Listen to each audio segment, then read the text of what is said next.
Hi guys! Welcome back! Jigs here! For today's video, andito nga pala ako ngayon sa NAIA Terminal 3 and dahil flight ko ngayon, dadaan muna ako ng OFW Lounge para kumain. Kaya naman samahan niyo ako sa aking journey today. You wanna go? Let's go!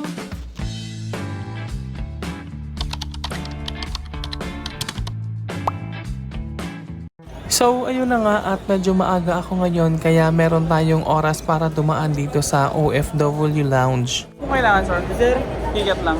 passport o sa airline ticket, magpares po nito.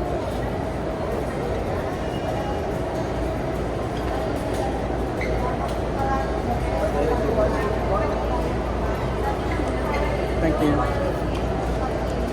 Thank you po. At sakto nga kasi hindi ako nakapag-breakfast kanina sa bahay bago umalis. Dito na ako kakain sa OFW Lounge. In fairness, masarap din naman yung lugaw nila rito. Napansin ko lang na wala na silang siomay ngayon compared nung last time na pumunta ako dito, merong siomay. Tapos, yung kanilang adobo buns dito, masarap din. Parang ito yata yung ipinalit. Kanina pala, pagkatapos kong mag-check-in ng mga luggage, meron din palang refund para sa mga OFW. 950 pesos ang ni-refund sa akin kanina para yata yun sa terminal fee. Meron na rin pala ditong OWA card sa loob ng OFW Lounge. Magpapapicture ka lang tapos bibigay mo yung email address mo and then isi-send na sa email address mo yung e-card. Good morning po. Ma'am, pag nag-apply po ng card, mabilis na po makuha? Soft copy lang. Okay. Para makapag-avail ka ng OWA e-card, eto yung QR code na gagamitin mo. I-scan mo lang siya, then napakabilis lang ng proseso. Once na in-scan mo na yung QR code, automatic na mapupunta ka na doon sa link and then napakabilis lang ng proseso. And then after dyan, pwede ka na magpa-picture sa kanilang booth para meron ka na picture sa iyong OWA e-card.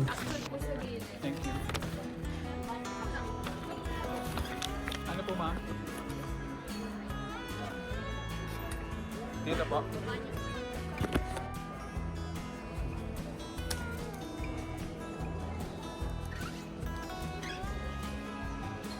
So ayun, after ko dito sa OFW Lounge, tapos na rin yung aking OWA e-card. So diretso na ako sa immigration para dire-diretso na yung ating biyahe papuntang UK. By the way, solo flight nga pala ako ngayon. Wala akong kasabay ng mga ka-work ko kasi naiba yung flight ko sa kanila. So, babiyahe tayo papuntang London, UK pero yung connecting flight ay sa Hong Kong. First time kong bumiyahe ng ganito, mag-isa lang. Normally kasi marami kaming sumasampa, marami kaming magkakasabay.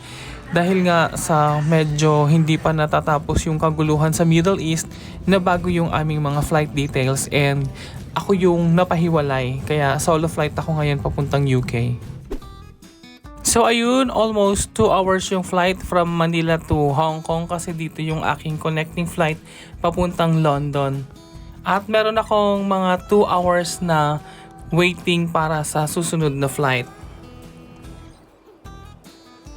Na-realize ko lang na kapag mag-isa ka palang babiyahe, kailangan alert ka kasi hindi ka dapat patulog-tulog dahil baka mamaya maiwanan ka ng susunod mong flight. Unlike kasi kapag grupo kayo, pwede kang umidlip kasi yung iba nakabantay kung anong oras yung flight. Aabangan nila kung ano yung gate at kung anong oras. And the long wait is almost over kasi nga boarding time na at mahaba pa ang biyahe papuntang London, UK. At kapag ganitong mahaba yung biyahe, pinipilit ko talaga na makatulog sa biyahe para at least kahit papano makapagpahinga ako kasi nga yung pupuntahan ko is work at hindi bakasyon kaya kailangan nating matulog sa biyahe. Hindi na nga pala ako nakapag-video dito kasi nga puro tulog lang yung ganap ko hanggang sa makarating kami ng London. After ng mahabang flight, nandito na tayo ngayon sa London, UK. Welcome to London Heathrow Airport. Bali nakarating nga pala kami dito sa London ng 8 PM. Tapos medyo mahaba pa yung proseso. Matagal kasi mahaba yung pila dito sa immigration bago ko nakapunta dito sa may claiming area ng mga baggage. And then yung hotel pa na pupuntahan ko is nasa kabilang terminal, nasa Terminal 4. So this is Terminal 3, kaya babiyahe pa ako. Buti nilang meron ditong free service papunta sa ibang terminal dito sa Heathrow. So bali, andito nga pala ako ngayon sa Heathrow Terminal 3 at yung hotel na pupuntahan ko ay nasa Heathrow Terminal 4. Kaya kailangan kong mag-transfer via train and syempre kailangan natin magtanong-tanong para hindi tayo maligaw.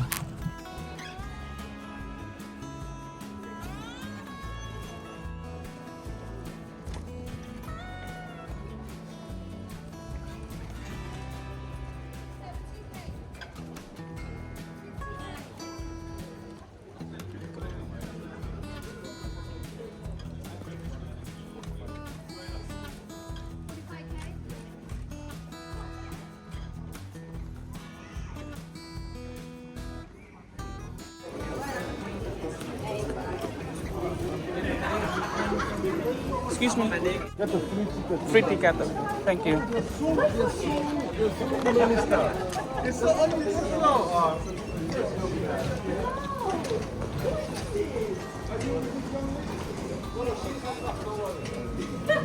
O diba ang sosyal, magta-transfer ka papunta sa kabilang terminal tapos kukuha ka lang ng free ticket para meron kang pass.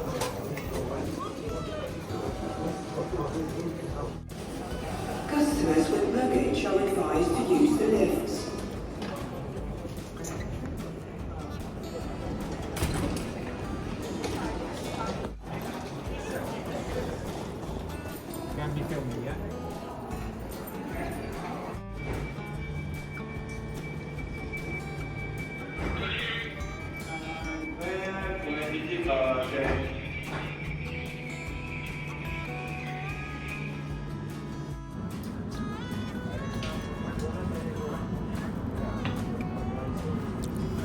So actually pagdating ko dito ng Terminal 4, medyo may kalayuan pa yung nilakad ko papuntang hotel.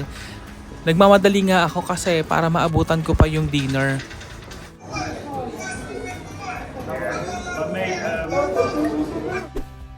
So finally, andito na ako ngayon sa kwarto sa hotel and eto na yung room ko ngayon.